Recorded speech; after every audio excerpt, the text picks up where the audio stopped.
Now I come to my personal part of the game, whereby I can enjoy very much, but just as much can suffer deeply until the pain of letting go of my concepts liberates me of them. You start to see that you yourself are someone else than you always thought. The thinking is namely the mist through which you learn to see. This is a growing process. This discovering of yourself can be rather violent because you throw yourself upside down and free yourself of all that you saw as reality. It can make you shake on your foundations and you notice that you have been stuck all that time in a lie. That lie cannot simply be put aside, and to know something is not to live it. For all you have experienced is not dissolved in one single understanding. You go back through all those feelings to transform them in love without judgment, without form, and this process detaches you of all that you thought to be. You stumble, dazzling over the earth, for everything that you are turns out not to be you. No greater change can happen to you, and once you have gone that road, there is no way back. You lose everything that kept you and remain with emptiness, and still don't accept that emptiness yet. You are not yet ready for that happiness that emptiness brings you, because you still think that you are the determining factor to experience that happiness. After all, without you there is nothing. I thank Sai Baba, my teacher, that he holds me and leads me to myself, and have built a deep contact with him. The more I direct myself to him, the more he can be present in me as leader and return my thoughts over and over, endlessly to truth. I am busy now for 7 years with this, and the mist is dissolving, despite struggling of my old thoughts that don't want to give back what they have built up during ages. Yet they are going down, they go out, it's over, for they are on their own and I have God as a support. They fight to death, but that must be, Sai Baba says, because to heal something it first must be broken. To become whole, be total, be one, independent, starts with self-esteem. See value in yourself. Love yourself. Refuse nothing in yourself. Look at yourself with love and have no judgments. Aye, that's difficult. You have learned that you do not meet and are not good enough, and all that time you thought appreciation for yourself in the other. But if you lean on another and he walks away, you fall over. This is what I experienced in my life over and over. I seem to be unteachable, but also stubborn. I have been in love all my life, from my childhood till now, and this always brought me pain. Now I start to see that I thought myself in the other, desperately looking for recognition and not seeing that it was not necessary to have outer recognition, but inner approval.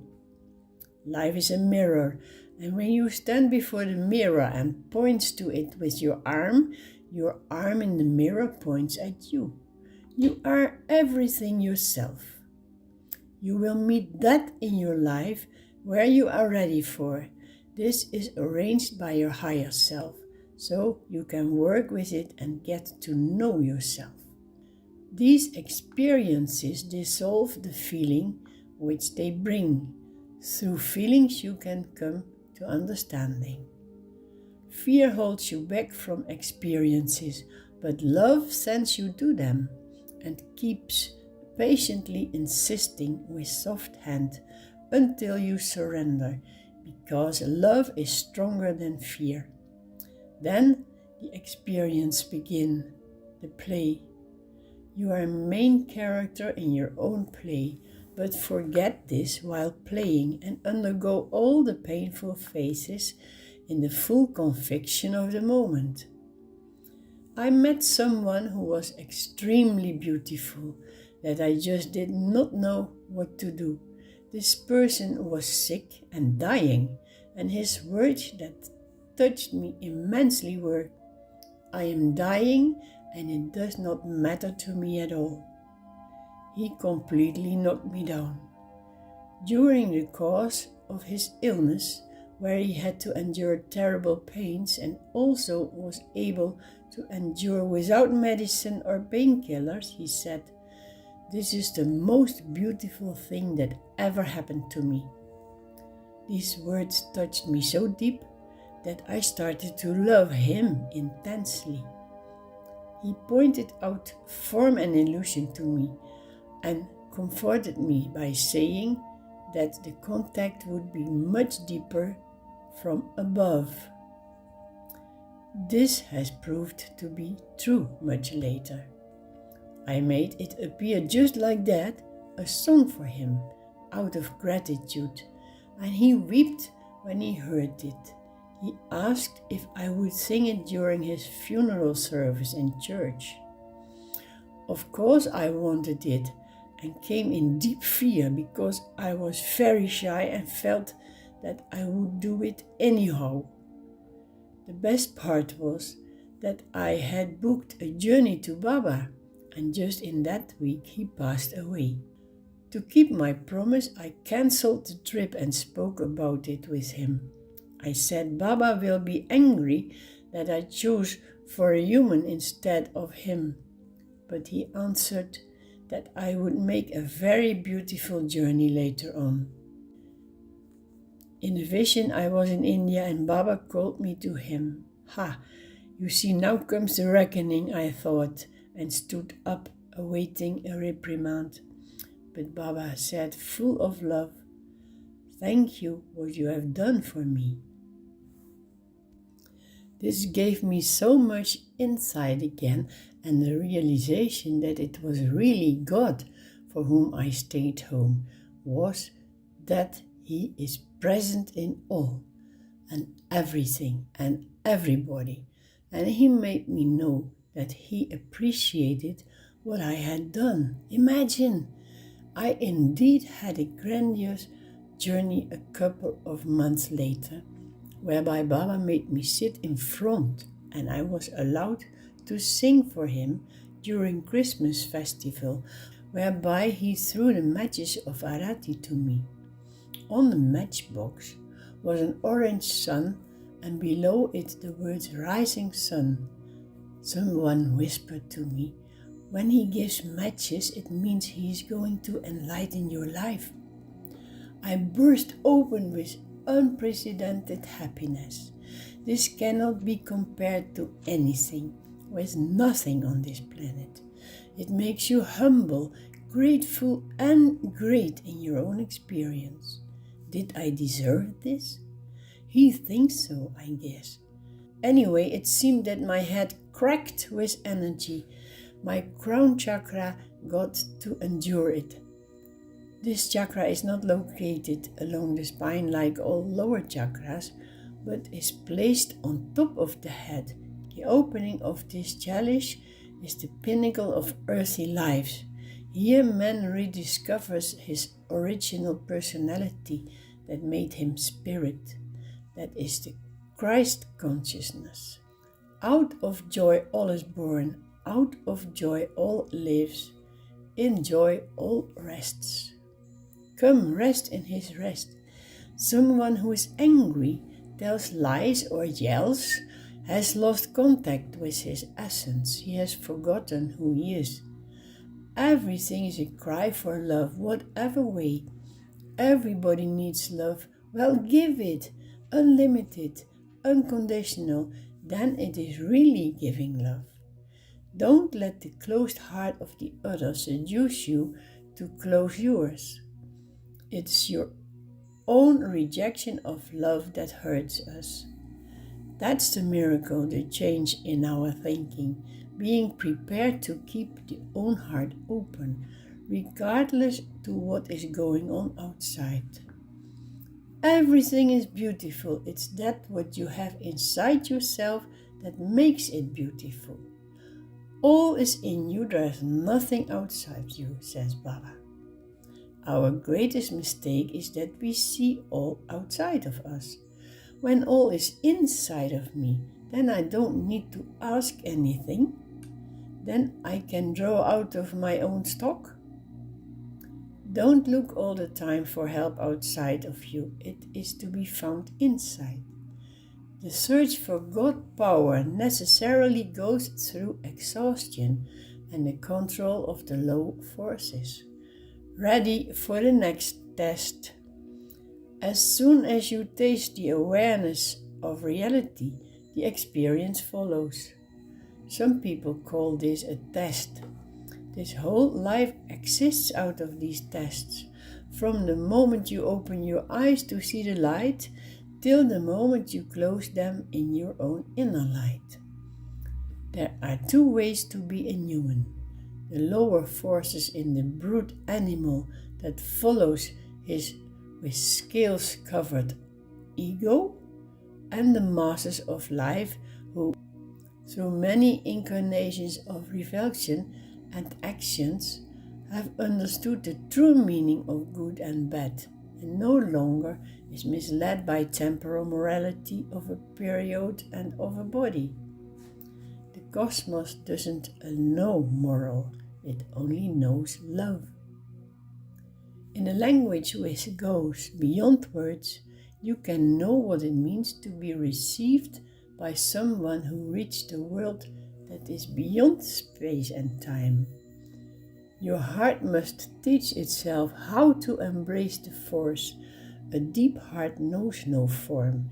It rejects the time that makes everything freeze in a form.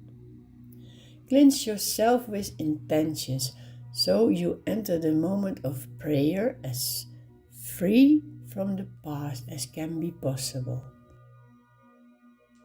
Then pray that you may be prepared to receive that what is given you. See everything great, because everything is great. The small only has meaning in a limited consciousness. Love is the only unquenchable force that encompasses all.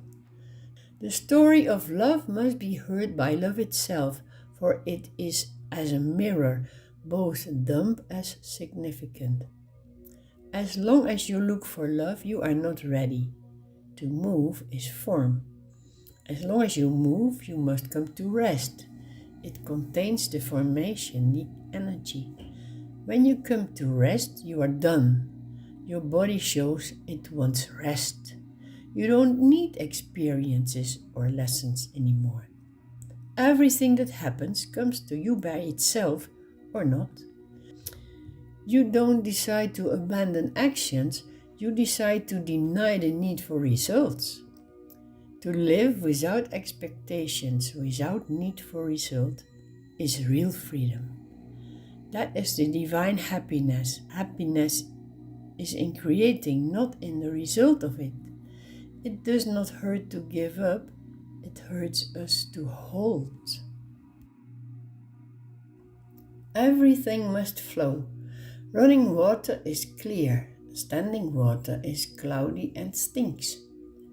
Everything we hold suffocates, like you suffocate when you hold your breath.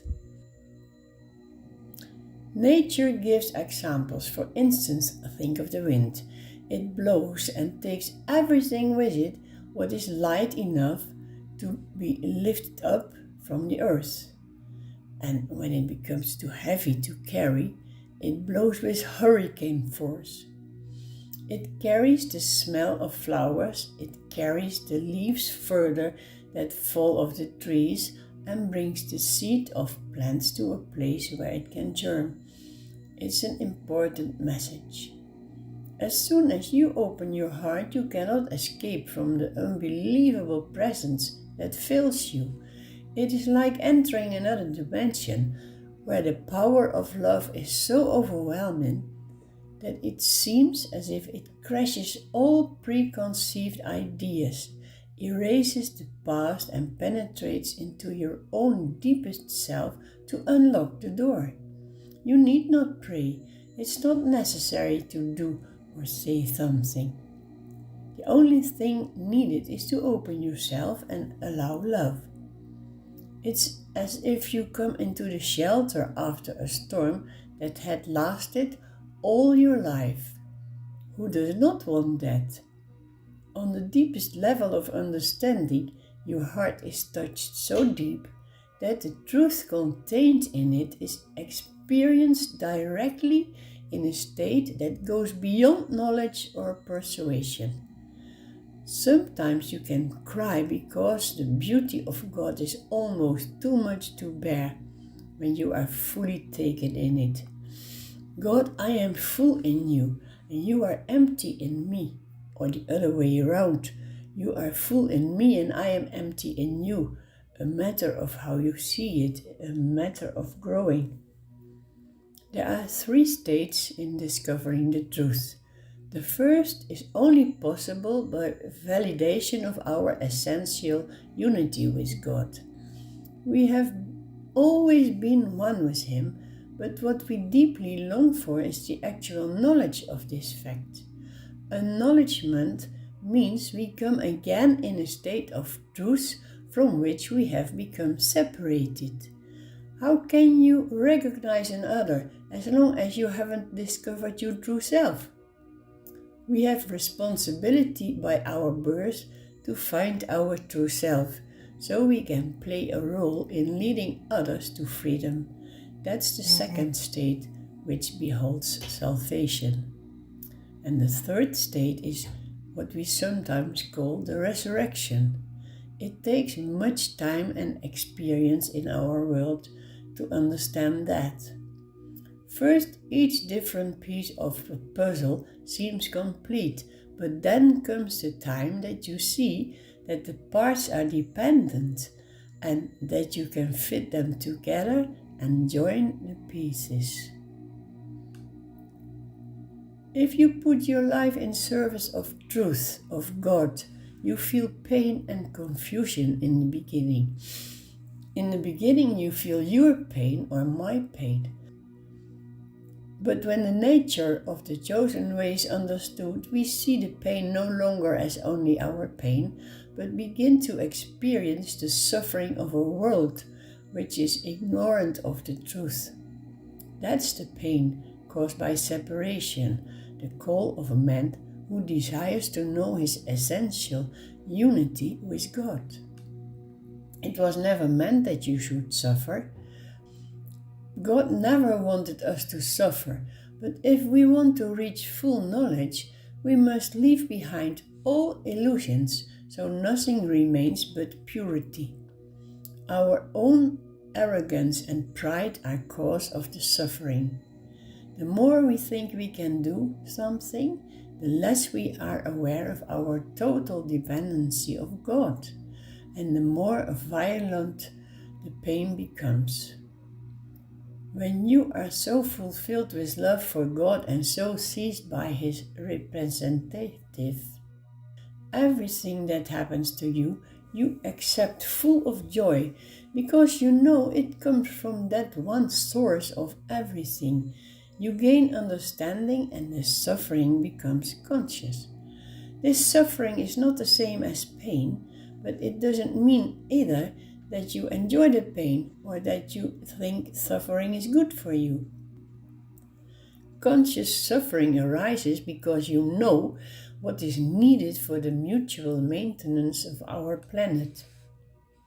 The Earth was created for the benefit of humanity, and we are responsible for her. The world needs, just like us, certain nutrients, rain and sun and seasons, so it can produce fruit and other kinds of energy which humanity cannot understand yet. Every time someone comes to true knowledge, certain energy is released and is available for this great process of mutual maintenance. Normally, this energy only comes free on the moment of death, but by giving up a part of yourself, you give space to this energy. So we learn to acknowledge this energy consciously and work with it, so the earth can remain developing itself. We all meet somebody on a certain moment from whom we learn. Then we consider such a person as a teacher. Intuitively, you can feel if this is the right person. It's the task of the teacher to lead you to God, from whom everything starts. The teacher you meet on earth is just a manifestation of the one who teaches us all. But if you become dependent of that life form, you don't get the chance to really understand.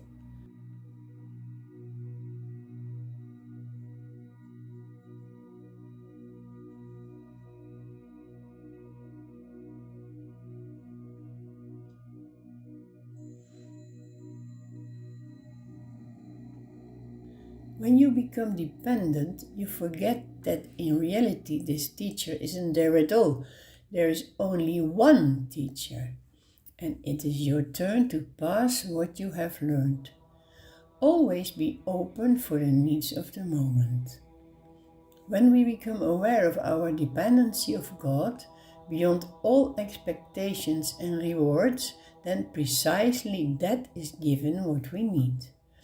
In being fully absorbed in God, in full oneness, you are not only absorbed in divine love, but you are also incorporating all who have gone before you, because everything that has been was known from the beginning. He is love, lover and beloved. He is teacher, student and the learned. There is nothing but He to whom all returns.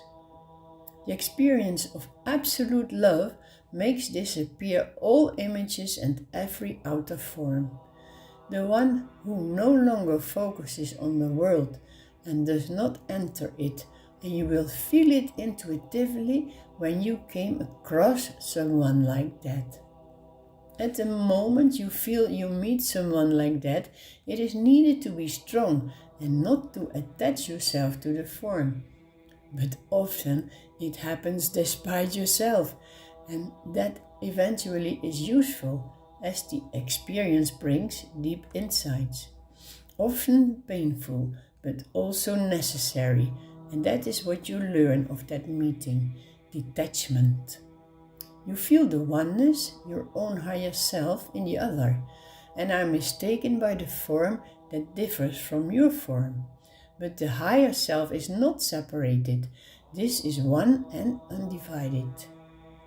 If you give up the form, there is unity, but often we don't want to break free from the form out of fear to suffer a loss. Saying goodbye to separateness is so difficult, and just that separateness brings so much problems. Beauty and truth are without reason. But as human being, as form, we always want confirmation, a goal to live to and to look forward to. Later is more important for us than now. Don't we see how rich the now is? At this moment, all exists, but we long for after, where there can be only a little part of this all. We keep splitting and in the meantime longing for the whole. Yes, no wonder there is discontent. And how can we give something to our children if we ourselves are in such a mess? Because we are. I see the image of someone who is drowning and cries for thirst. Don't think you wake up when the night turns into the day. Illusions crawls in your consciousness as soon as you are aware of the new day and starts a task, deliberate and aimed at the result. At night you are one with the higher consciousness. In daytime you don't experience that, and that illusion creates movement, methods and practice. to reach something. Like a fish can swim and a frog can jump without practice, likewise we don't need to practice to be free and discover truth. You don't have to do anything about the rhythm of ebb and flood, the movement of the wind, the growth of the seed in the earth, the sun that shines and the star that shines in the night. Only when you act, the balance is disturbed. There is nothing to liberate because freedom is a totality, and being total can never be not free. Being total knows no limit. Every road to freedom becomes unnecessary if you see that you are free. The I searches, the I desires, but the I is the idea, the fiction, which crawled into your consciousness when waking up from the nocturnal sleep. The real awakening always happens without you. Only when the mind has disappeared there is wisdom. Attached to nothing, not even to not being attached, for cunning is the mind that always wants to be there with it. Do not desire, for it is only the I that desires. What you want to hold is always illusion. For your being exists no result and exists no possession. You are the totality, and how could totality possess anything? Does the bird possess the sky? Does the fish possess the water? To hold always gives pain, and letting go is life itself.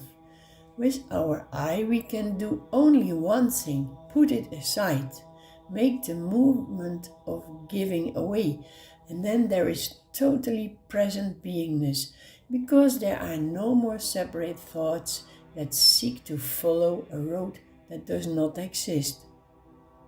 Your real presence is life itself, all happenings, movements, color and growth you are, in all possible living moments of the now. Nothing else exists. If you start to wonder how to come to that reality, you search a manner, and that means itself is away from it. The question that you ask is namely a question of the mind, and that is always limited by its way of thinking.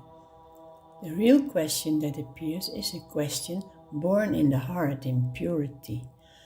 Such a question is a force, a vibration, and this vibration sounds beyond all words.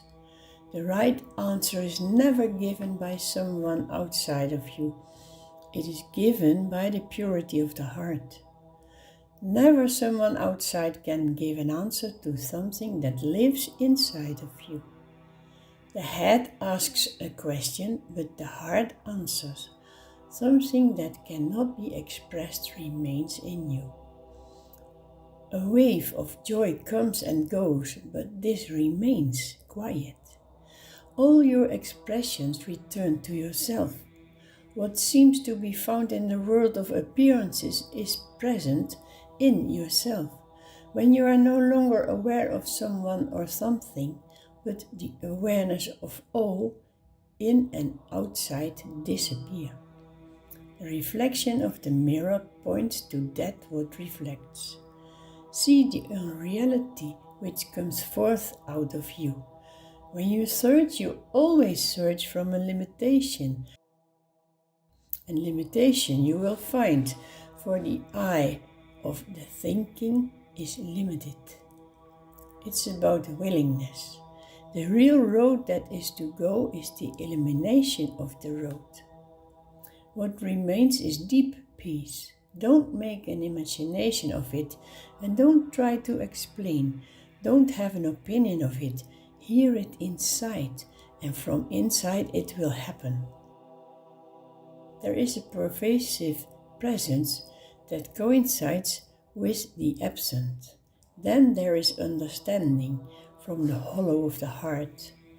To strive is to die. As winner you are lost, as loser you have won. I lose myself in you. I lose you in me. I drown. I don't struggle and ask no more for help. Love is freedom. While you are not together with someone special, you still are connected. If you believe in forms and images, you believe in appearance, and when you like it, do not let go. Once it will let you go. On a time you will meet someone who awoke from the limitation of the mind. Maybe you will not recognize him, but he contains the possibility that you are yourself. And this will make you see what freedom of the known is. You shall turn inside and meet inside the one you are so attached to. He shall point you to the presence of everything in yourself. By stepping out of yourself, you are reborn in everything. I breathe you in. I hear your vibration in music. I see your colors in a flower field. I enjoy your fragrance in a rose. I think in your oblivion. And when I sleep in, I am reborn in you. The head looks for the known, while the heart longs for the unknown. We repeat ourselves endlessly in the past, but the one who is without past will never follow himself. We all have our own shadow, but she comes from one light. Without past, there is no identification and no limitation. It demands courage to give up. To immerse in the flow of the many means to die in the separateness. The more you build around you to hold on to, the harder it becomes to drift with the flow. You never learn to jump if you hold on to security. Before you dare to jump, you must feel insecurity, feel loneliness. You don't have to belong to anyone. With you, all fathers and mothers that once cared for you will disappear in the flow of life. You don't have parents anymore, no family, no one that is not your family. To become one with life, all discord in you must decay. If you jump, you will be reborn. You don't have consciousness anymore, you are consciousness. Looking and hearing become seeing and listening at the same time. All senses melt in each other and become one event. I feel the leaves of the tree growing. I inhale the clouds in the air. I become the wind that carries the birds. All feelings lean on each other, merge in each other. The one is the other. When you really adjust yourself to what is around you, what you experience, you see that it happens to you plainly. You think you love someone, but you are the love that you feel yourself. You don't have attention, but are attention. If we direct love somewhere, we suffer. Love is not something that is to be controlled. In love for someone else hides self-love, and this can only serve self-interest. In a prayer where something is asked for, hides the fulfillment of one's desire, as if you enter in an exchange with someone you call God. If you realize who and what you are, there are no questions. Praying then becomes listening. Only when you become silent, you can hear what is present without asking. Praying like that is to live. Living like that is to pray. The prayer is in the scent of flowers, the whistling of the wind, the streaming water. Experiencing this is to be grateful. Praying is thanking. Real praying is stop asking. If you are silent, the bird sings. As soon as thoughts rise up, the bird is not heard. His singing doesn't stop, but the song is not taken in your heart. Surrendering the I seems an offer because you think the I exists. But what you give up is illusion. The multitude flows away together with the mist haze, and the clear mirror reflects its own clarity. I can never become holy, however I do my best. I must disappear so the holy, the wholeness can flow. One speaks about God when the I builds a wall between you and the whole, but just saying the name is already separation. Don't pay attention to names and don't listen to words.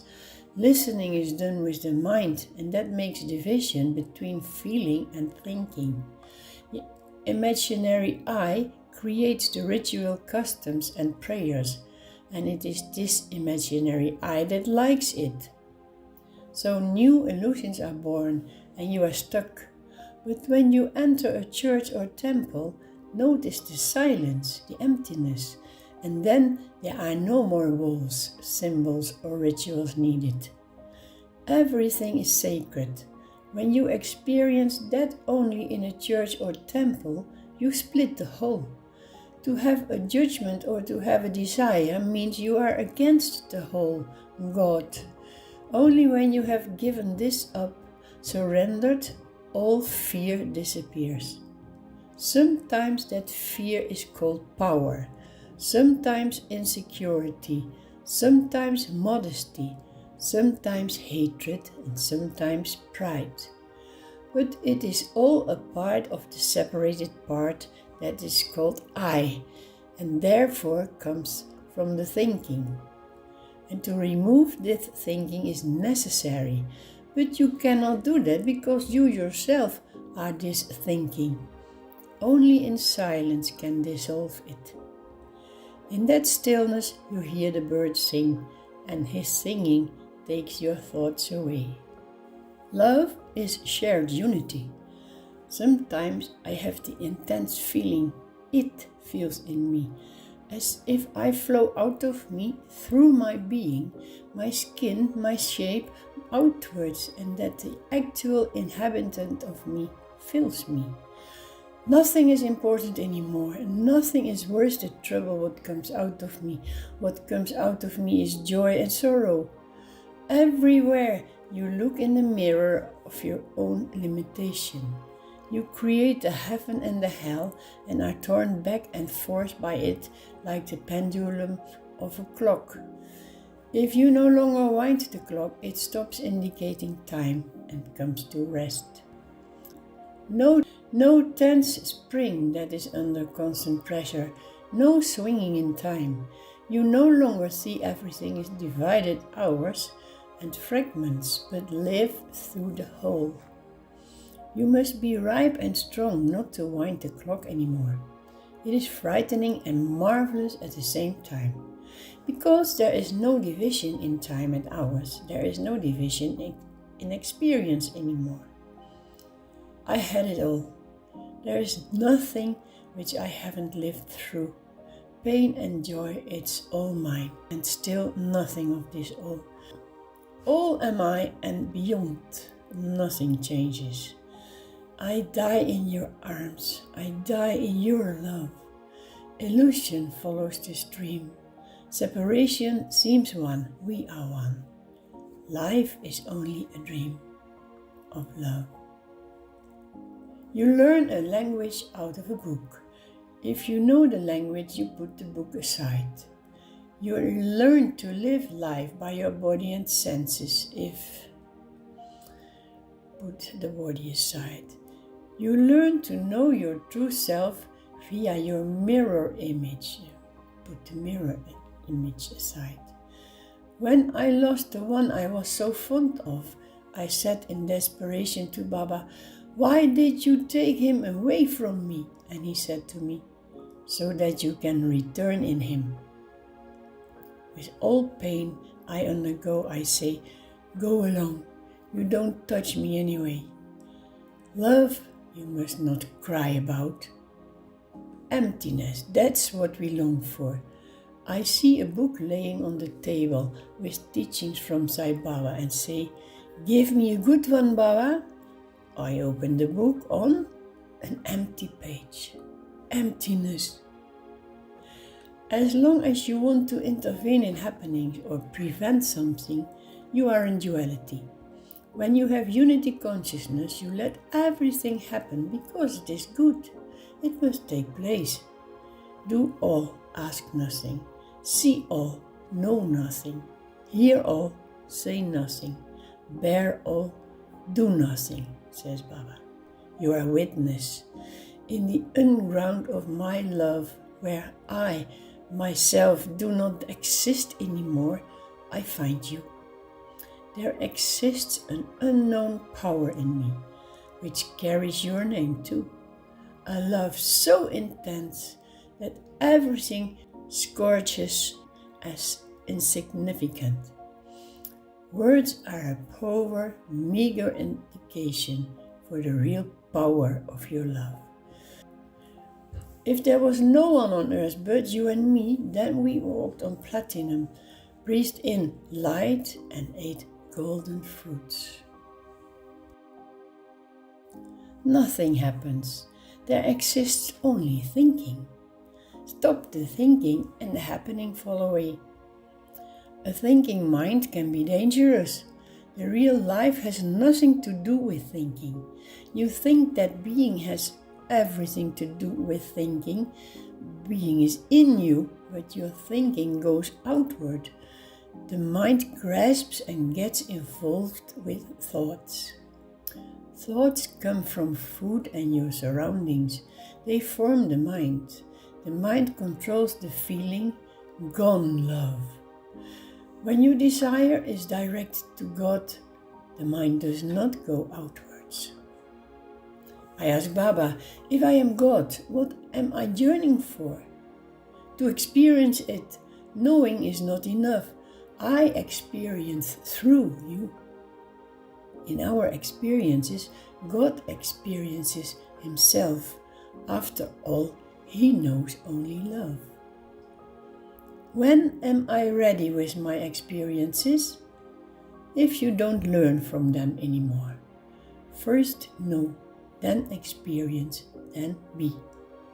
The function of the soul is to indicate desires. The function of the mind is to choose. The function of the body is to carry out that choice. When body, soul and mind create together in harmony, God is realized. Death is a birth in another world. Most people have no idea what happens after death. The imagination we have of it will then show its image. Everywhere we go, we are guided by our imagination. Our soul enters the first moments after death the world or realm we expect to find. The atheist who believes in nothing will stay in the black, indefinable mess that symbolizes that nothing that he imagined from death, until the light in him begins to dawn. The more evolved spiritually, the faster the adjustment takes place. However, there exists no physical suffering, only moral suffering caused by the insecurities. The thought is the reflection of the mind, and because she is in the astral much closer to the mind, she has much greater power there. If we would be more open for messages and contacts from the astral plane, our deceased friends could work better with us, for they surely stand by us and send energy and love. Maybe we receive all of a sudden strength and don't know how. That might come from a loved one from the astral. We also can radiate love from here, what surely will arrive there.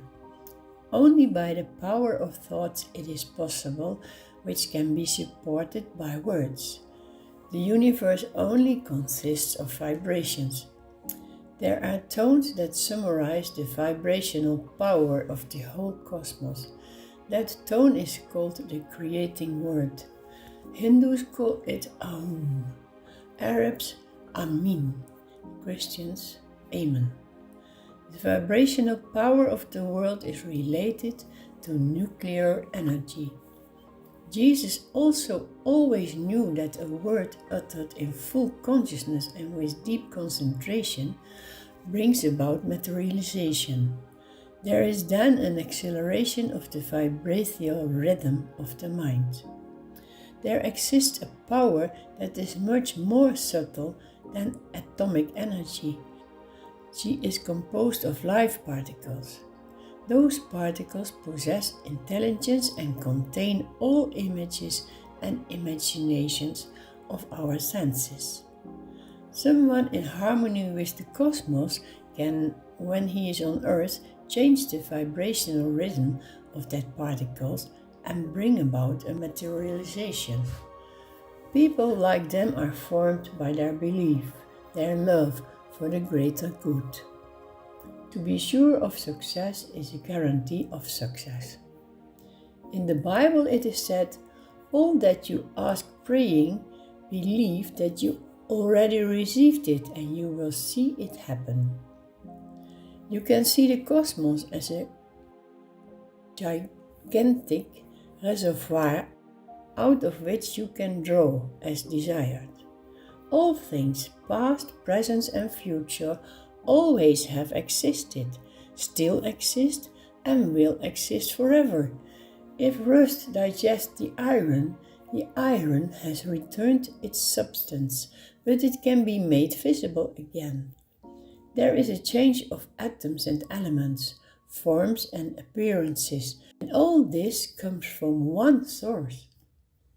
There exists a sort of cosmic schedule, three great types of worlds: the material, the astral, the world of the soul, and the world of the spirit. Man is built after this kind of schedule: body, soul and mind. The world of the spirit is the closest to the great oneness.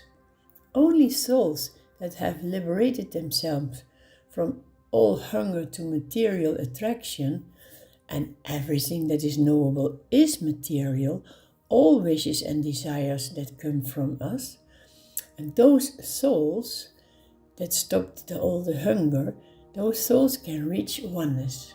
That's the goal of every human being. Vibration is the key of the problem. You can find in the astral world, which is the closest to our material world, an endless number of levels of existence. You can be there according to the vibrations you send out. Also on Earth there is an unprecedented region of vibrations that we pass through. The higher pointed, the faster the passage. I am the world. I feel whole lifetimes passing by. My lives, your lives, one life. Who is what? Do I stand on the ground? I slide. I waste through time. No walls to hold on to. No ceiling, no floor, only grey movement. It looks like a space journey. Nothing to grab. Empty hands, only empty movement. From where to where? Do I move, or is time moving around me? Where did it begin? Was there a beginning? Is the beginning the end? Is the end the beginning? There is nothing. I am everything that was not. Every sound, every voice. A circle of nothing. A periphery around nothing. Everything is of me. Nothing is of me. I exist. Whisperings, words, sighs, waves of pain, waves of love. God, God, God, God, God, you live in me. I live no more. I exist. I am all embracing, all knowing, all pervasive. I am not feeling, I am knowing. I still breathe, so I live. The breath is the same, the I is gone, that I has become breath. Everyone breathes me in, I breathe everyone in. I exist, I live. It does not depend on another whether I am God. He is me, there is no other. I see my hands write this. I see these letters being born from the pen. Who writes? Am I turning mad? Am I turning wise? If you think away the form, you see that all thoughts ever thought by people, all feelings ever felt by people, all prayers ever spoken by people, all images ever seen by people, all happenings ever lived by people, all children ever born by people are yours. All feelings, all life, all deaths, all resurrections are you. I exist. A cone of light from heaven descends on me. The light am I. I lose what I never had. I win what I always possessed. The creation is a projection, an objectification of thinking. Every thought that's been sent moves away directly. It is a good thing to send positive energy because everything returns in matter. A spirit that resides outside of the direct radiance of God, the good, starts to learn in matter, to become aware of his true nature, to finally return to the place of his origin. Every being has own will, and every being can make choices when and how he will walk the path of his own thoughts. This involves a movement from top to bottom, and that's from God to what is not God, or from light to darkness, from that what was spirit to that what became matter. When we have experienced enough from this downward way, we come to the conclusion that the way back to light is preferable, although this is often accompanied by severe trials. But finally, when you distinguish more light, you start to see that you only walk away of thoughts. God has provided us with endless power, to us to use it. Sunlight is the first and purest presentation of the Creator. If the sun disappears, life dies. Sunlight maintains the physical world. It's just a vibration, but if one produces a vibration of a very low frequency, it becomes tangible. In that way, everything is total unity. There are not many chemical elements, as one thinks, but only one, from where the others came forth. If one accelerates that vibration, it becomes a tone. If the frequency is increased even more, it becomes warmth. And finally, when all colors of the rainbow are passed, it becomes light. If one goes further, electricity is created and eventually physic energy, which concentrates at the top of the spine in the brainstem. If now, according to the Indian teaching, the Shakti power, or Kundalini, that rolled up snake, located at the bottom of the spine, comes together with this energy, one reaches nirvana, moksha, or liberation. In this state, one is no longer bothered by anything, and his thoughts are at rest, so one is free from unrest. Thus the creation stops. For what is there left to be experienced? What else to be encountered? You can choose to return again into the material to help other souls on their way to the light. This is an act of mere compassion. You are taking a step back. But imagine you are on a boat that capsizes. After much struggle and shivering from the cold and from fatigue, you reach the side. You see your fellow human beings in distress in the water. Do you jump back? Of course, especially when you see that your own family members are almost drowning there. And in the end, we are all family. In fact, you are all yourself. That's the power God gives, the insight and the love you experience when you direct to Him, to the light. So you think, so you will be, said Jesus. You exist everywhere at the same time, simply because you exist. The awareness of being, the unground of all things, suddenly creates a light in the soul that from now on maintains itself. I asked Baba for the strength and the glory. When you inhale deep, you have it, he said. Realize what you have and it will be there. When I look into Baba's eyes, I get the irresistible urge to expose my soul layer by layer, to be pure, neat, true, simply, unreservedly. You can only merge in God if you have dissolved yourself by lifting the mind to non-existence. The God seeker reaches the state where the world is not experienced anymore. Not a single thing can cause any sensation anymore in the consciousness. He drowned in everlasting joy of the self. Although he perceives, he is not aware of the observer, the observed and the perceiving. Then all limits are exceeded. Baba, I am all the time so different to you, and you are always the same to me.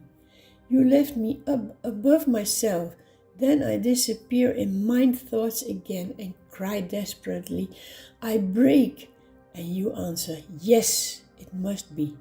It's the only way to become whole. Then I can only sway with happiness. I am a plaything, but playing is for fun. When the game is over, you regret it and start again, no? After a time of rest. You still think that you live, isn't it? Well, if you don't think anymore, you are alive. Just take that step. I think I will disappear into space, completely deserted. I split myself into you and me. When I lost you, I was sad about something. Now I am sad about nothing. Or do I lose myself? Did I just lose myself? Terminal growth pains. Everything dies. Your life, your music, your parents, your children, your friends, your pain, your pleasure, everything. Your memories, your future, everything dies away. Your time, your breath, your form, your youth, your dreams, your plans, yourself, dead. Because it never was. Your actions, your thinking, your hope, your yearning, the colors, the sounds, the look in your eyes, your tears, your laughter. Where does all remain? Your dance? I already died a whole full graveyard, and I still die. I cry for all my dying, all my goodbyes, all my loves. Where are they? The sun, moon, stars, days full of light, night with moon glow. Where? Where am I? Not here, not there, not then, not now. Soon? My past dies now. I die now. What will be born? Am I born? Where? I see and feel all my pasts pass by. All my loved ones, my expectations, my futures, my struggle. Where to? God, help. Where are the beautiful sounds of my guitar? Where goes my trembling, yearning voice? Where is it? Did it ever exist? God, where are you? Are you? Don't leave me alone. Baba, come sit with me a bit, please. I am dying, Baba. Does it take long? I am scared. Who is scared, you say? I feel it. You are not I. You are more than that. You are me. I am really with you.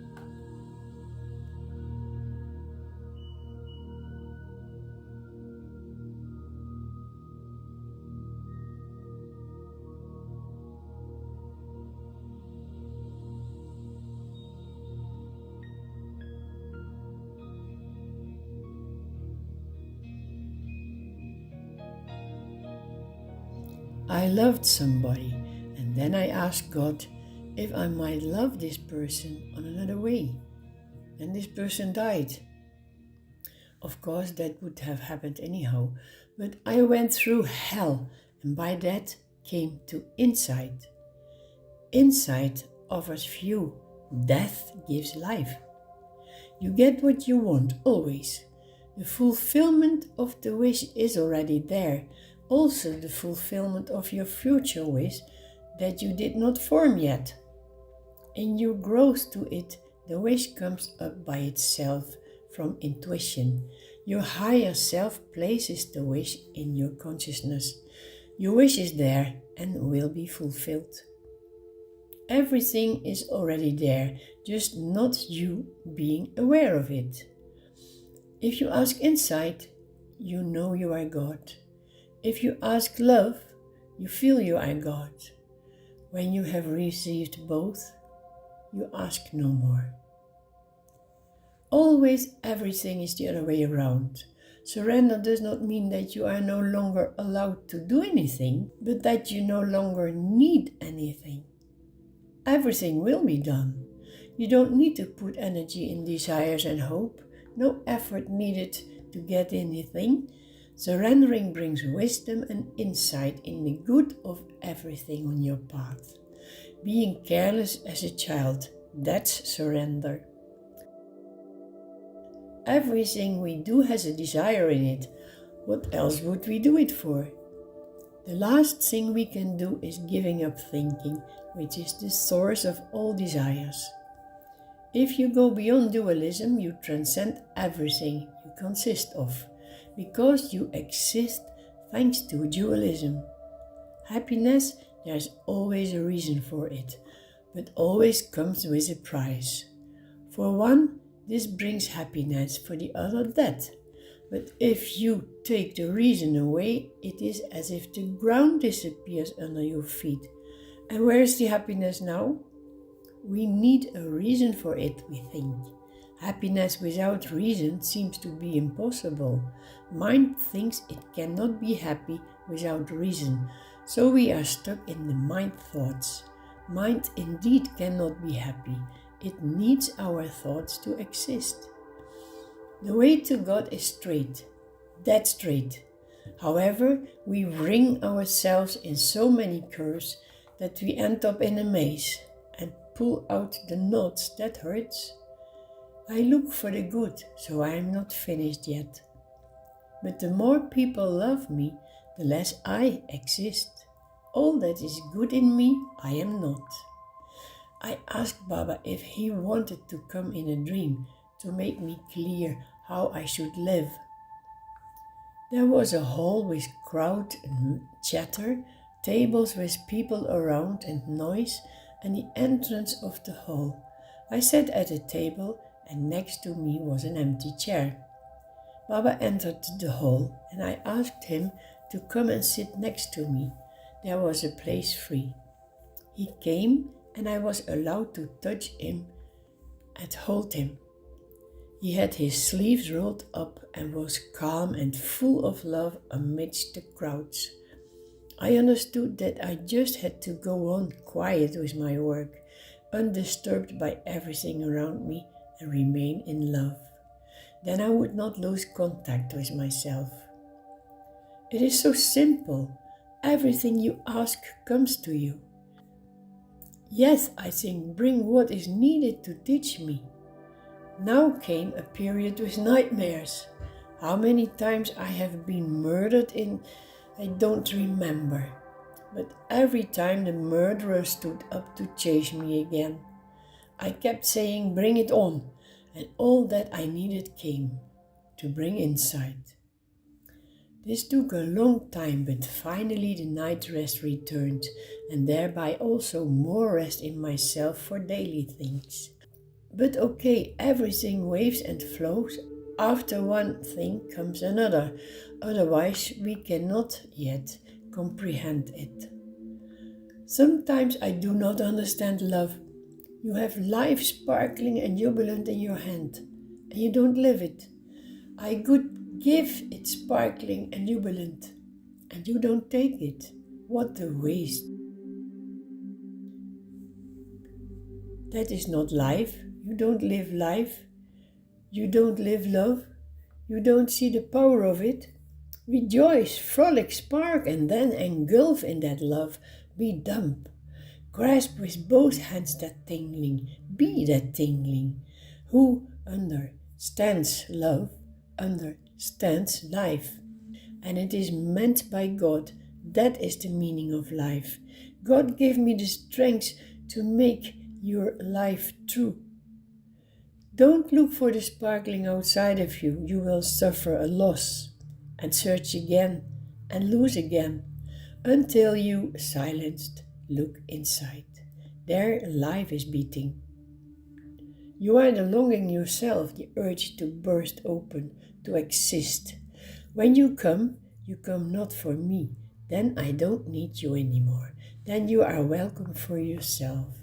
Then it is good. When you are liberated, all are liberated. Love has such a power that not only your whole being starts to glow, but the entire surrounding is touched. The whole earth is covered with it.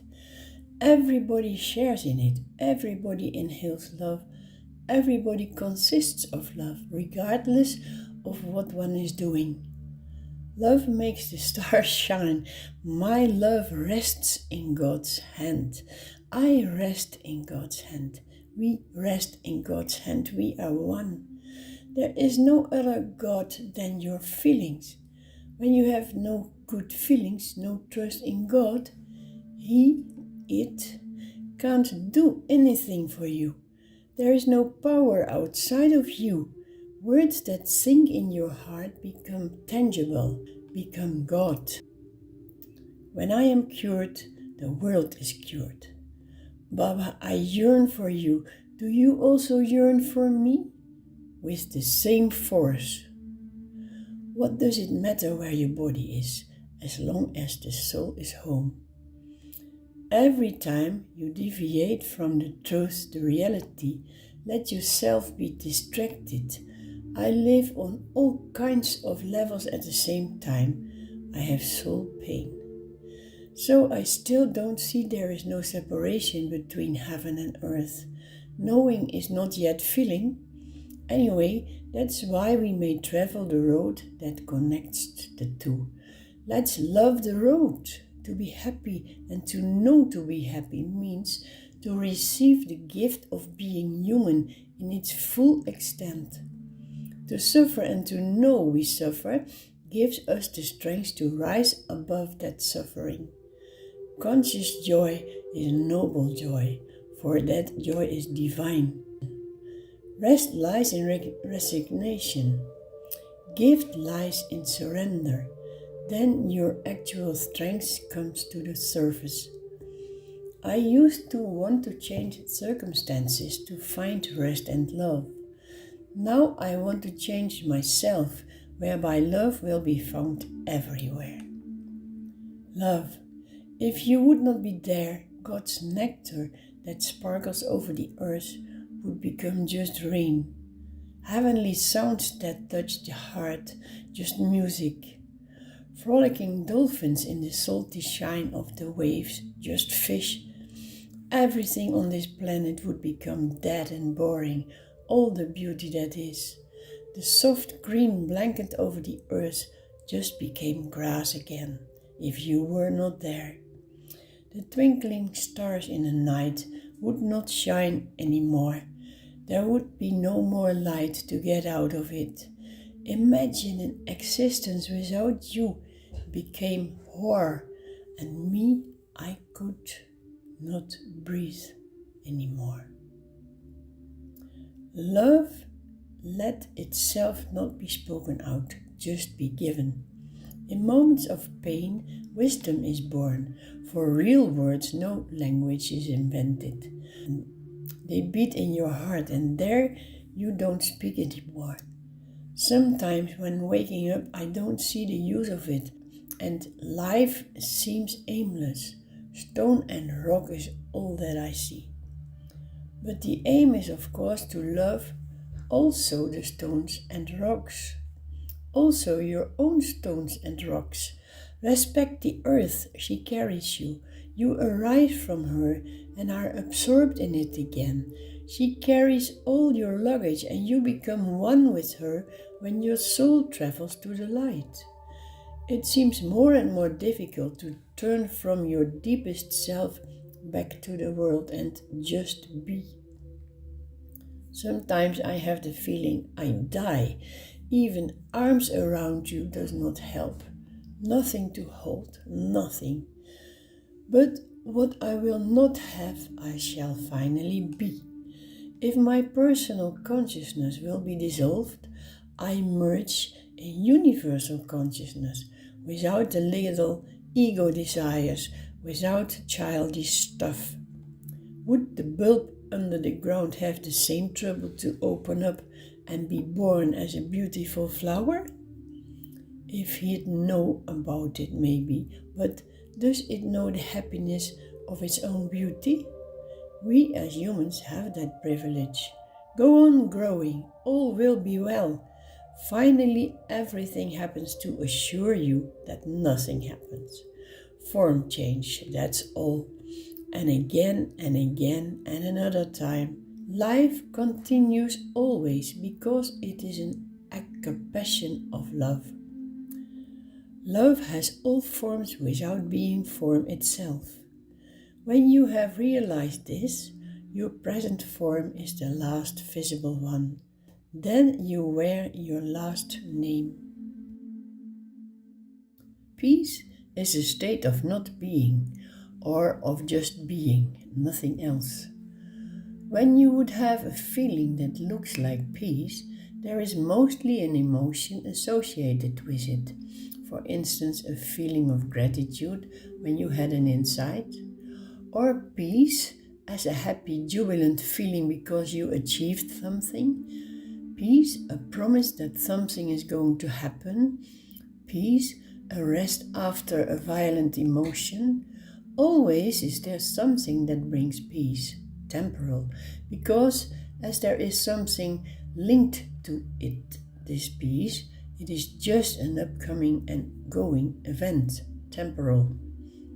Peace cannot be brought or found through something, then it would come from outside. Real deep peace is in surrendering, in merging into the whole, in not existing. The only true pleasure you find in God, and when you find it in God, you find it in everything, for it's your own core. If you don't find it in God, you find it nowhere, neither in yourself. Man looks for God outside, for not to have to take responsibility. My heart, sometimes I wish you were made of stone. I sit lonely on a rock between stones. Something inside propels me relentlessly. Outside of me I will not find shelter.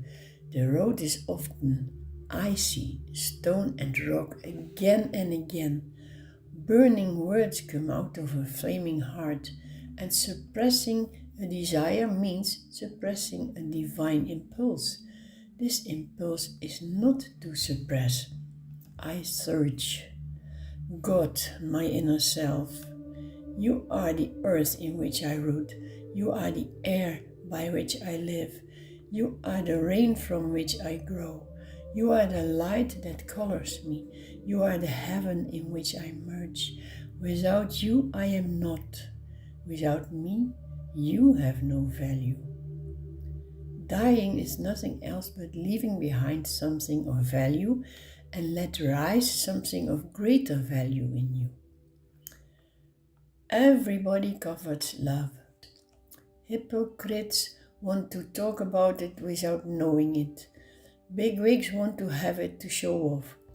Jealousy want it because others have it. Egoists want it to use for their own benefit. But whoever has true love sees at what he created and gets closer to his own nature. In a dream, Baba came to explain about opposites. He showed his both empty hands. One hand was open like a bowl, as if it contained something, and he held the other empty flat hand the same next to each other.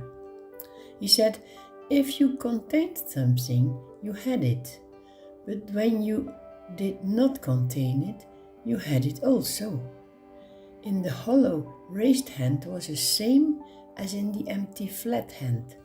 Nothing, but the one nothing was empty and the other nothing was full, with ego, mind stuff, desires, illusions.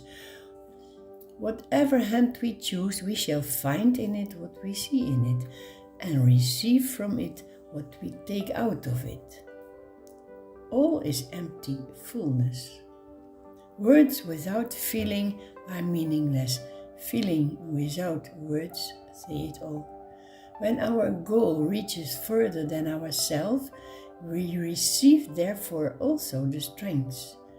The idea that love comes from outside and we must find someone who loves us has made us weak and cut off from the own heart. Judgment isolates. Also the judgment about yourself. I do not only accept my higher self as my leader, but accept in love my own self that sends me and let me go to that higher in me. Thank you, you may be there. Without you, I could never climb up. You little I offers yourself. Why can't I always look at you in love? I myself am the one who splits myself in high and low. There is only love. All is empty fullness. The fascinating of the purpose of life is that this purpose always remains. When you think you experience great glory, you experience that same moment the limit of it and realize there is a greater glory. The more you are, the more you can become, and the greater you become, the more you can be. You create yourself again and again.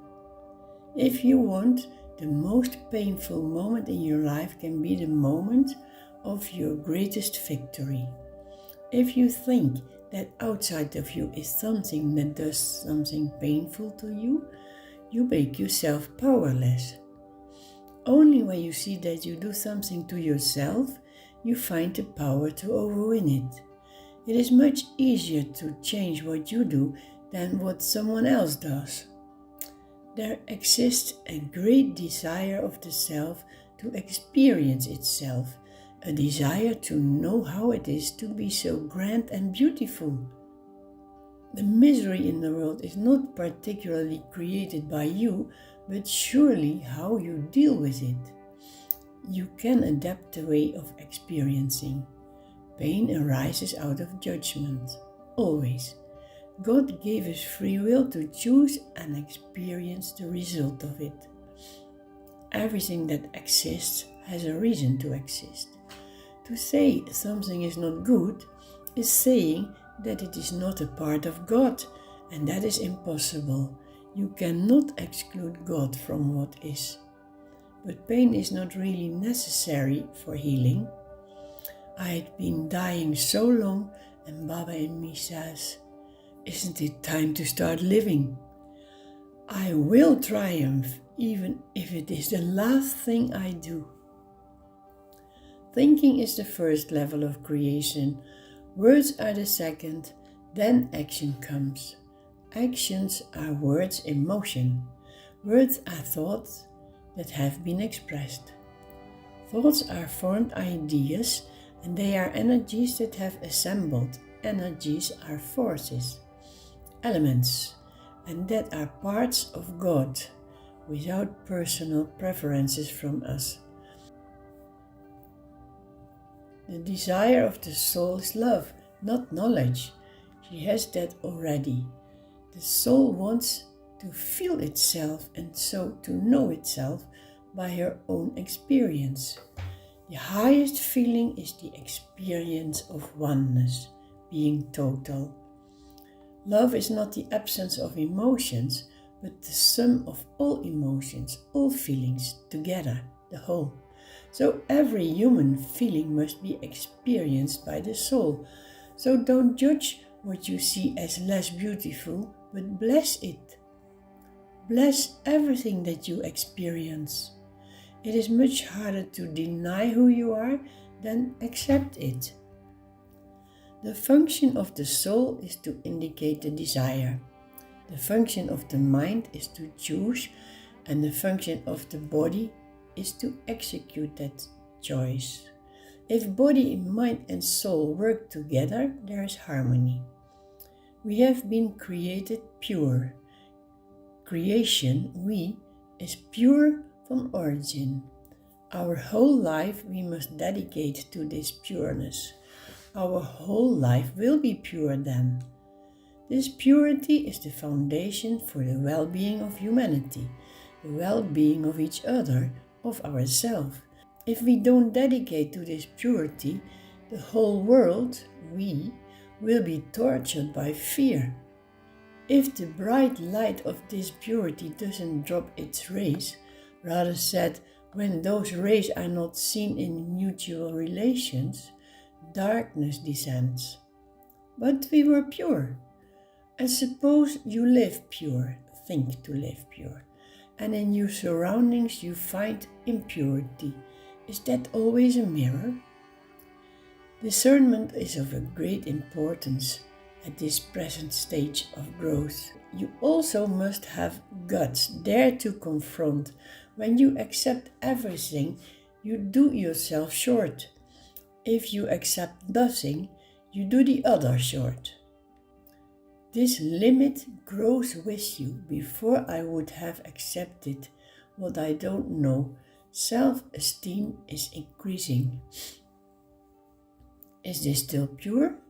Do I do short to someone else if I follow my own feelings? What is truth? If you think that you act pure, if you feel that you act pure, are you then doing short to someone else? Well, it's difficult. What has happened that purity disappeared from community? And again, is this always a mirror of our own behavior? In origin we are pure. What causes that removal of that origin? Fear? Loss of unity feeling? See the other as different? These are results of the removal of the source. But what is the cause? And how are you aware that you remove yourself, that you are slipping away from the source? You only notice it until after, when it starts to hurt. But do you know what hurts actually? Others show who and what you are. This can be experienced as unpleasant. Be grateful to the other who shows you something. Then there is love for the other and for the situation in which you are. By looking good, you see love, then understanding, then change. All will be taken from you except one. And when you have that one, you have all. Swami teaches me with endless patience day in, day out, that I am love. Love that you feel for another is not the right love. Rather, it is always better than feeling negative, but really pure it is not, because you want to feed yourself through it. It is aimed at yourself. There is an interest in it. If you really have self-love, you don't lack anything in life. So there is nothing left but to give up this misconception. You must die first to this love without detour. Die of everything you are not. Die while you live on. This hurts. You lose your grip. You don't feel like it anymore. I lost courage to live, almost. One dream followed after the other in a period of doubt. It were quite heavy nightmares in which I was murdered daily, or rather nightly, by terrible monsters, murderers, dirty snakes, lions, and I always managed to avoid them and even make them harmless, but I did not want to kill them. Sometimes I woke up to the morning noise in the room and realized I was making it myself. I also dreamed a lot of Sai Baba. He really helped me through it and was with me through thick and thin. Look, that's useful now. He also knew how much I could handle, and one night I dreamed of a lion that attacked me for the umpteenth time. I succeeded to injure him with a sharp object. I made him small, literally. He was dead. And as a little child, I had a nightmare that I still see before my eye. A large, open lion's muzzle that was flung open directly above me. I can still describe the color, tangles in his mane, yellow speckles in his eyes, and a dark, wide open mouth. I was 3 or 4 years old. Years to come, I shivered when I visited a zoo with my children. A shudder went through me, which I did not have with tigers or other predators. Recently I passed a bookshop by chance, and some force drew me in. I saw a book about dreams. I opened it and read, "Who dreams on young age about the attack of a lion, and on older age dreams that he overwins a lion in a fight, shall succeed in everything he undertakes in this life." This gave me great courage, lion courage.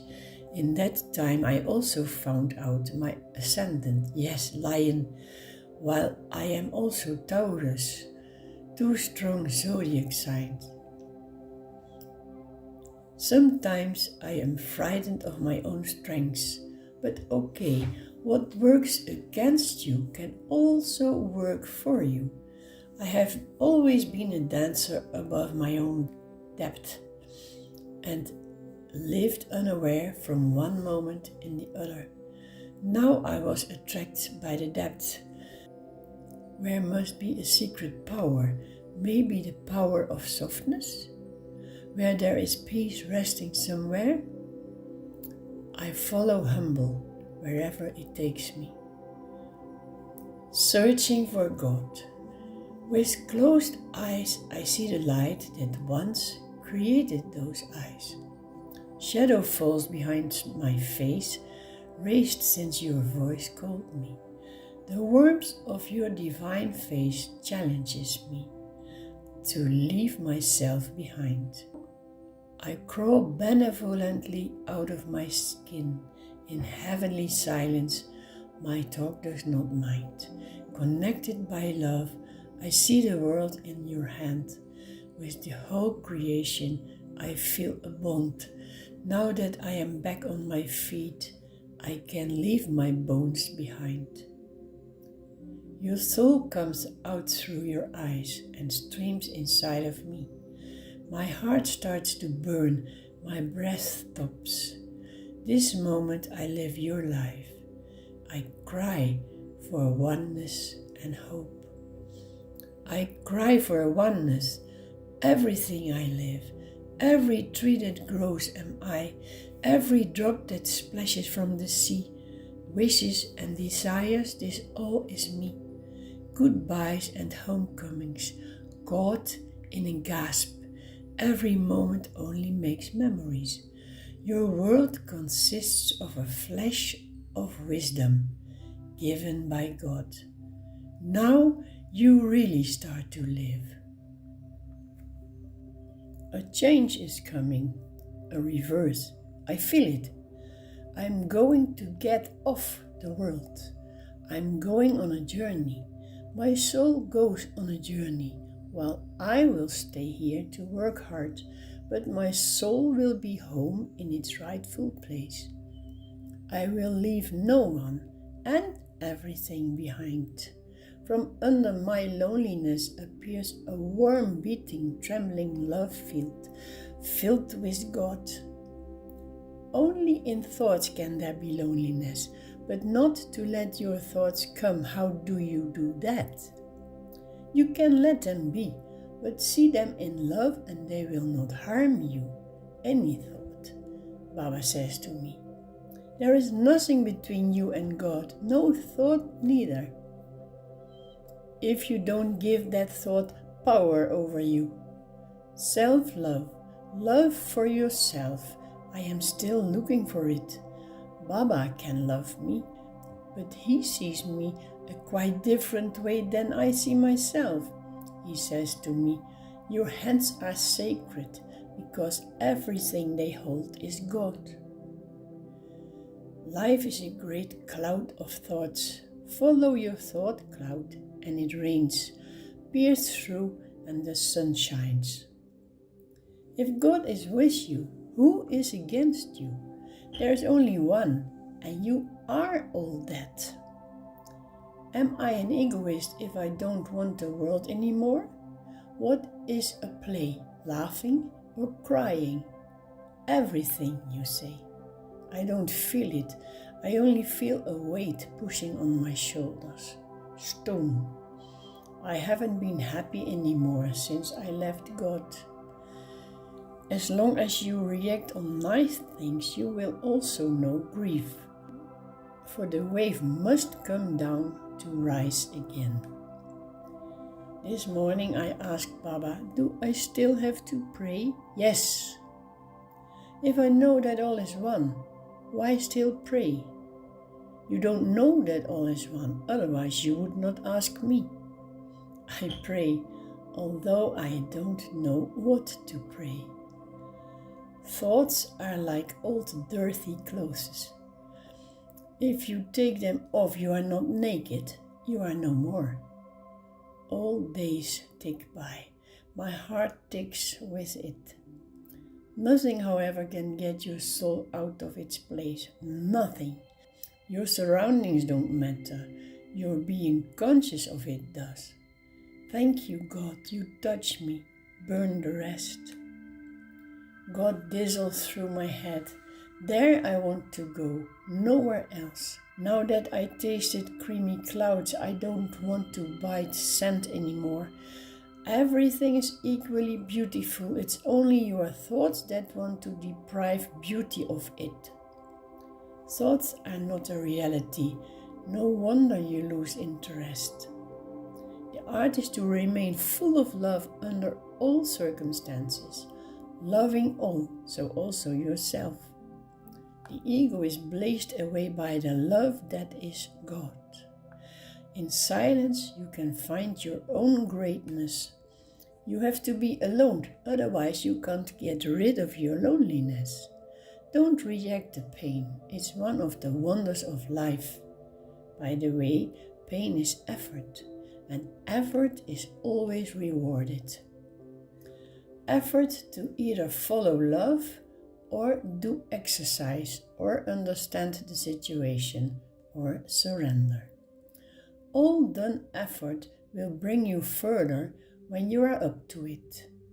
Accept your higher self as your leader, but don't neglect your lower self, because without surrendering, you can never climb up. You, little I, offers yourself on the way to the self. Both need each other. Well, if that is not self-love, the only thing God asks of you is to play the game with Him for fun. And I die in your smile. I die in your eyes. I live in your heart. And I am creator. I bring the laugh from my heart on your face. There where death cannot reach me, there I want to live. What is living in me that I long for death? What is that part of me that I am not? With ego you cannot live, and without not die. There is no part in me that I am not. No, I am a particle in that. All the time I forget to turn things around here. All our words are for non-existing things, but for that what exists is nowhere to be found. I am at a point to meet no one else anymore, because when I'm done, there will be no one else. Everything you let go, you don't have to carry anymore. Therefore, you still need to deal with anything, but God carries the weight for you. If only we accept the burden, He transforms that burden. Sometimes I walk past a photo of Baba and thank him for being in my heart. If I am in your heart, why then are you bending over that photo? Go on, your happiness will be greater than your effort. Who does not feel this want doesn't realize his inner need. Do everything out of love for him. Everything happens out of love for you. Every moment of happiness or effort will make the connection with God stronger, so that we, like little children, run to Him. There is only one being, and when we focus our consciousness to that being, we become this being, which is love. If you don't long for liberation, you keep your mind free to be filled in by God. You dissolve but stay present. It's not about knowing, but feeling of this knowing. On a certain moment, I saw light coming out of my hands and pass into the environment. Around objects, we see borders. We see this as a boundary, as a separate thing. But everything goes into each other. There are edges, but they are porous. Everything is vibration, and although one object vibrates higher or lower than the other due to its density, they are not separate from each other. We mistake that density for a boundary, a separation, but I clearly saw the light of my hands pass over in the light of the objects in the room. This connection is much easier experienced with music. The vibration enters us directly and sensible at the same time in you and in the other. On the celebration of Baba's birthday, I was allowed to sing a self-made song for a hall of about 700 people. I still had so much ego that I was pretty nervous, but inside I felt, God has made it possible that you may sing for Him, and now you are afraid people will disapprove? Don't listen to what others might say. Believe your own experiences. That what gives you joy, believe in that. That is the true base for your faith. Give yourself any possible mission and you will have the power. I went to India for the third time. The first journey I made, I thought, I am going to meet God. The second journey I made, I thought, I'm going to meet myself. And this third journey, I thought, I'm going to meet the infinite. I start at my end and I end at my beginning. It was the most beautiful journey you can imagine. The first time indeed I met God. He with His enormous love and I who was allowed to receive that love. The second time I met myself, busy and engaged, hard-working in the Christmas choir, and actually this is in fact giving a place to yourself. But Baba thought different about that. Rather, he did not think at all, only showed he appreciated my striving and made me sit at his feet, where I was allowed to send during 1.5 hours the most beautiful sounds of my guitar into the ether. Nervous? Not even one little one. After all, I was not there myself, my little I. Indeed, I met myself, vacuous, and therefore deeply happy. It was an unbelievable happening, unbelievable for the mind, but you learn simply not to count on it anymore. 5 days in a row, Baba played with me to make it clear that I had to trust my feelings more. 5 days in a row, I sat in row 1, and every time again he came and looked for seconds deep in my eyes. I felt, do not look for one time when I pass. You don't know what happens. Ha, just try to do that. You come to see him, sit half a meter away from him, and then do not look. Ha, yeah, no, huh? No. Well, every time when I saw that he was coming, I closed my eyes and felt him approach. Right in front of me, I could not hold it anymore, and when I opened my eyes, I looked straight into his. That pierced deeply and meaningfully in mine, for then to turn away with some humor. It was not too doable, but he enjoyed it. He passed by. I did my utmost not to look, but it didn't work. He looked at me, turned away his face, and looked again with a clear meaning in his view. Later on, I understood that he saw me when he looked and also when he did not look. Of course, this also counted for myself. The 5th day, finally, I saw him coming, closed my eyes, felt him approaching, closer, looked again, closed my eyes again. He burned closer. I flashed my eyes open, now or never, closed them again.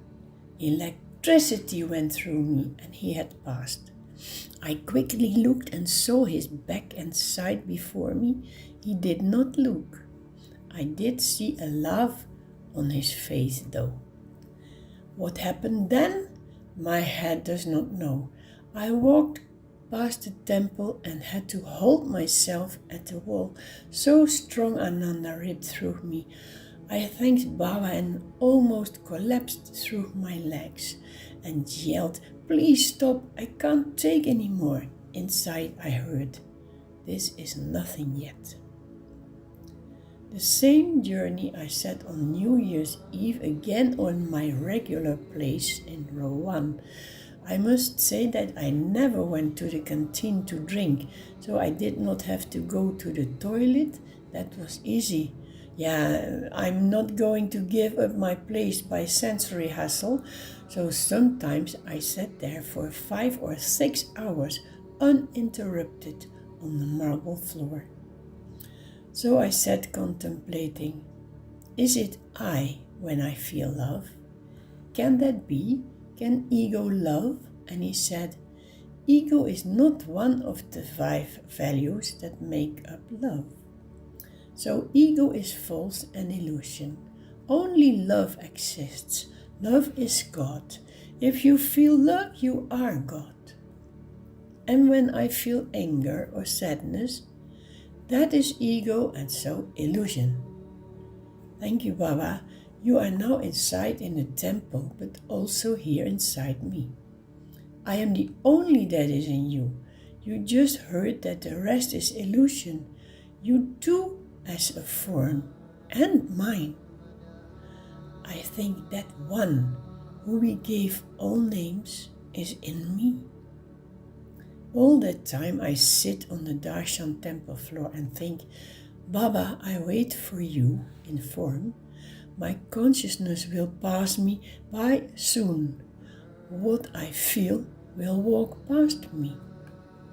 Immediately after Darshan and Bhajans, I rush into the temple. It is heavy and full of his energy, and the Om that is sung sounds from all those throats as a cry of distress and a light flare at the same time. I think recently he sat here and I sat there. Now I sit here and he there. You see, no difference. Next to me sat a Russian girl in exactly the same posture as me, closed eyes, both our hands open, outstretched to receive energy, and I knew He gives us to His oneness. New Year's Eve. Again I sat in front line, and again I was philosophing about forms and thought by myself, I sit in this form and he sits in that other form over there inside the temple, and soon will walk by. And although I know that both are illusion, Baba, still I would like so much to touch your form with my form. I take that with me in my grave and stand up with it again. Resurrection. After bhajans he came out, and I felt something special, that he would pass very close, and in my mind I saw myself dive to his feet. I already saw his foot before me on the carpet. When he really came, he walked slowly at my side, and right before me he looked at me so enormously full of love, with such an approval. Never before I have seen such a full smile, and I sank, drifted away. That smile was like a boat with which you can cross the ocean, and then I looked down, and saw his graceful bare foot before me, from which his robe had slipped aside. I saw my hand move and felt coolness. The robe waved gracefully behind, and I was left there. Whew. Regularly Baba materialized Vibhuti close by for someone before me. I looked at his back and saw his turning moves of his arm and thought, the Vibhuti comes just like that, pumped out of his body by his will. A woman received it and I was happy for her, but there were thoughts also. It was not an experience. Then I turned off my thoughts and received the Vibhuti in my feeling myself. It glowed inside me from happiness. It is like this that Baba teaches us to live.